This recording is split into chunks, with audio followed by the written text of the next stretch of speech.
y'all, I hope you're doing well. So we're going to jump right into the project. Today we're going to be making a baby blanket, a stroller blanket, using the Mandal Ombre Yarn.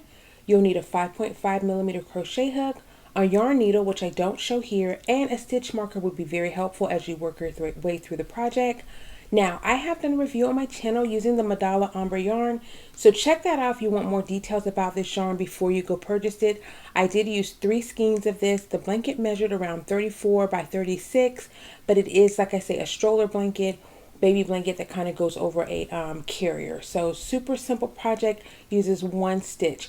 Not one stitch, but one pattern. So if you're comfortable doing a single crochet, half double crochet, and a double crochet stitch, which I will show you in this video, join me and let's make this baby blanket. Okay, so let's go ahead and get started by making yourself a slip knot, placing that slip knot on your crochet hook. Now if you don't know how to do a slip knot, just follow along with the screen there. I also link all my beginner tutorials in my description box. If you didn't catch on here, please follow along. Go check out those other videos. Okay, so go ahead and start by making yourself a chain in a multiple of 3. So in my case, this is just going to be a beginner chain, so it's not going to be as long as the blanket that I'm creating. But I did a total of 120 stitches. 120 stitches was what I used to start my foundation chain. But you pick whatever you want. Just make sure that it is in a multiple of 3. Okay, so just yarn over and then pull back through. Yarn over, pull through. Just continue doing that. You want to pause the video here and make the chain to your desired length. Okay, so now that you have your foundation chain completed, this is where we're going to really need to pay attention, because this is going to set up the entire foundation for a blanket. So the second stitch from the hook, you're going to skip one and into the second stitch. That is where we're going to create our first single crochet stitch. Okay, so insert your crochet hook right there into that second stitch, that second space. Okay, so insert your crochet hook, pull back through the loop, yarn over, pull through, and that's your single crochet stitch. Okay, in that same space, you're going to do a half double crochet stitch. So in that same exact space, you'll do a half double crochet stitch.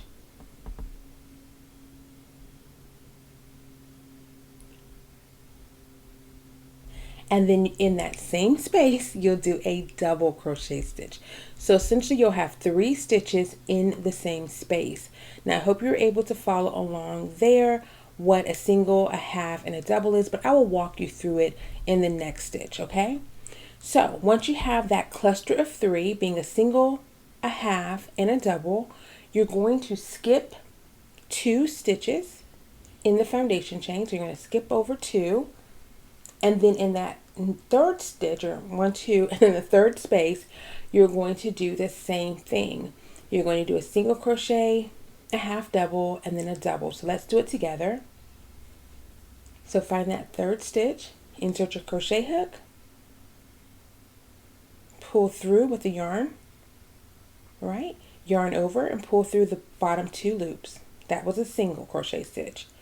Then you're going to yarn over again into the same space. You're going to do a half double. See there? Yarn over into the same stitch, pull through your loop, yarn over, pull through the top 2, yarn over, pull through your bottom 2. That's your double crochet stitch. Then we're going to skip the next 2. This is just setting up our pattern, guys. Into that third stitch, you're going to do the same thing again. Single crochet, half double crochet, and then a double crochet. So this is your single crochet stitch. See here? Then you're going to yarn over into the same exact space. We're going to do a half double. See what that looks like? Pulling through the bottom 3. Yarn over into that same space, same stitch. You're going to do a double crochet. And you're going to do this pattern all the way down your foundation chain. You keep working, and then when you get closer to the end, I'll come back on and show you what we need to do to finish off this row. I think I'm going to stay on camera one more time for you though. Okay, so just follow along there.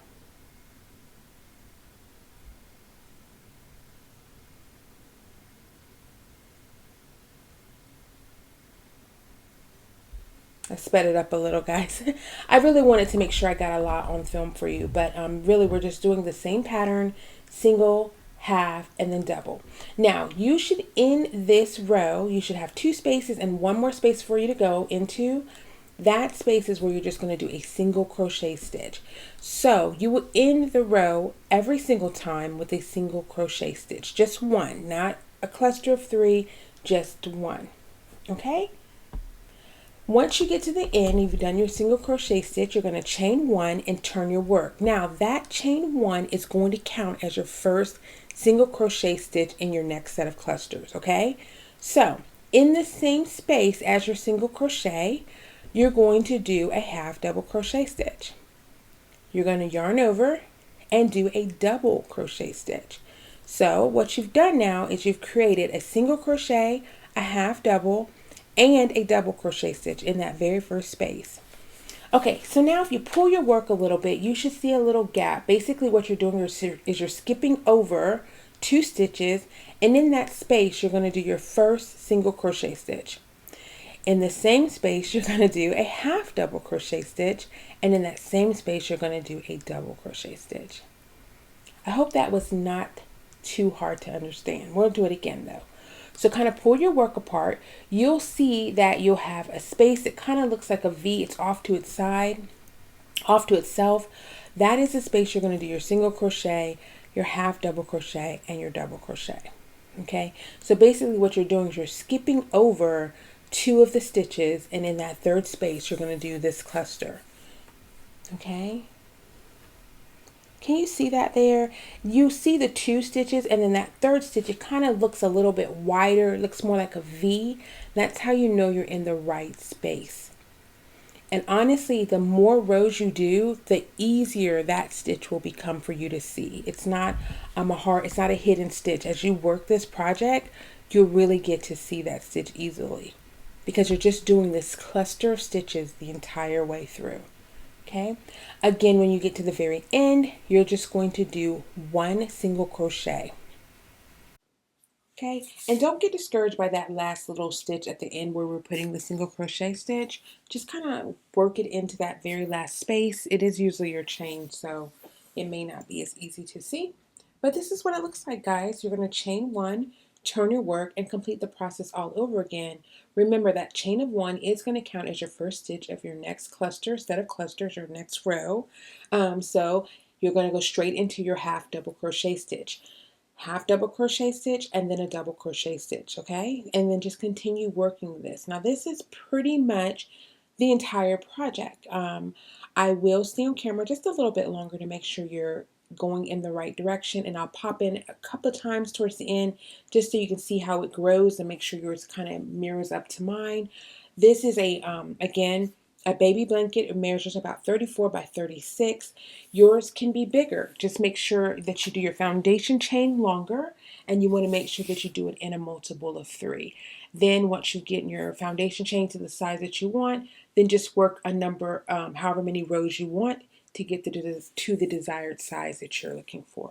Okay, so this is a really nice blanket. I really love the way the stitches work together, and there's very little spacing, so it's nice and cozy. So I think it's perfect for a stroller blanket or even just a regular baby blanket. Okay, this is me working the project a little bit further along. This is not quite an entire skein of yarn yet used, but it's pretty close. You can look down on the table there and see how much I have left, which is not very much, but I kind of want to give you an indicator of how it will look as it starts to build. So it didn't take too long. This is a project that literally a couple of, maybe 2 or 3 nights just of dedicated crocheting, and you can get it done. Okay, so here's a quick tip. If you find that you need to stop working for any reason, use the stitch marker that I showed you earlier. Just place the stitch marker in the stitch that you're working and then attach it to the blanket. This will allow your work to not unravel when you move from project to project. It's a little tip I wanted to throw in there, but this is here just showing you how much yarn I have to create, how much yarn I have left to complete an entire skein.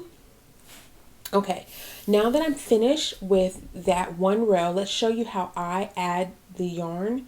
Basically, simple, guys. I'm just tying them together. Now this is a crude way of joining yarn, but if you're a beginner, then this is the easiest way to join yarn that I found if you're a beginner crocheter, because you don't have to worry about trying to work over a string and things like that.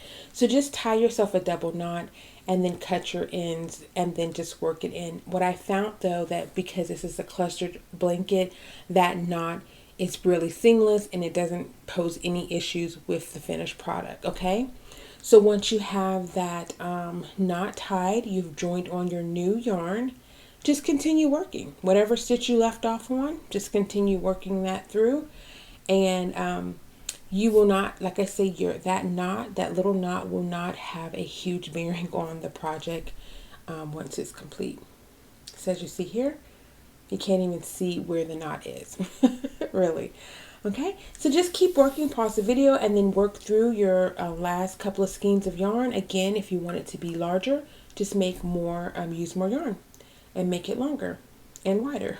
So this is what it looks like pretty much, guys, completed. If you want to put a border on this blanket, I do not think it's necessary. With the ombre effect of the yarn, with the stitch work, it really just is, it's very beautiful. I wish you guys could see it in person. It's very textured, very pretty. But and however, if you want to add a border, I'm going to show you how I just do a little fan stitch border, completely optional and really not necessary. But so be it, because borders do frame out your project and they can look really nice.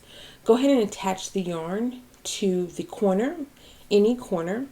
And what I want to stress to you guys is just pick a space, pick a hole, and place your crochet hook. With this fan border that I'm creating, you don't have to be precise, because it's going to add a lot of stitches in one space, which is just going to really, you're not going to tell which hole you needed or which hole you left off or whatever. Chain 3, and then you're going to do double crochet stitches in the same space, if that makes sense. I hope that makes sense. You're going to just do double crochet stitches. You'll do a set of 3, then you'll chain 2 in that same space. You're going to do another set of 3. So essentially you have 6 double crochet stitches in the same space, and this is going to make a fan type of border, because I feel like if you're going to do a border with a blanket like this, you need it to be dramatic. You know what I mean? You want it to stand out.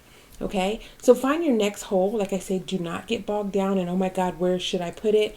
If you see a space, put a stitch there. I mean, you know, within reason, within the row, you know what I'm saying? Don't go down below to the next row to find a stitch.